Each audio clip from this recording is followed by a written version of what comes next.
যে আমার স্থান থেকে আমি আলহামদুলিল্লাহ। কারণ আমি অনেক বিপদ থেকে আমি আজ ভালো আছি। কারণ আমি রিজন বলছি। আজকে তো আমি বাংলাদেশে থাকতাম, হয়তো কোনো ঝামেলার ভিতর আমি পড়ে যেতাম। বা আমার ফ্যামিলি আমারকে নিয়ে ঝামেলার ভিতরে পড়ে যেত। দেখেন, আজকে আমার স্থানে আসছি, এখানে ঝামেলা নাই, ঝামেলা মুক্ত এবং টাকা ইনকাম করবেন, দেশে পাঠাবেন। বাস এটাই। আপনিও চান, আমিও চাই যে সবাই আমার ফ্যামিলিকে নিয়ে, আপনার ফ্যামিলিকে নিয়ে সুন্দর বসবাস করেন। অতএব সময় ফুরিয়ে যাচ্ছে, দিন যাবে, একদিন যাবে, একদিন মনে করেন যে আপনার হাত থেকেই কমে যাচ্ছে। ওই সময়টা বেছে নিয়ে আপনারা চেষ্টা করেন দেশের বাইরে কোনো কিছু করার জন্য। এখন বর্তমান সময়ে দেশের কাজের অভাবে মানুষ রাজনীতিতে ঢুকছে এবং মানুষ মারা যাচ্ছে।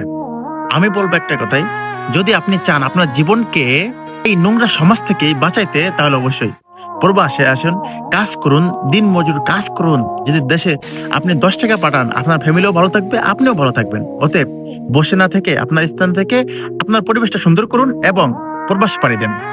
ধন্যবাদ।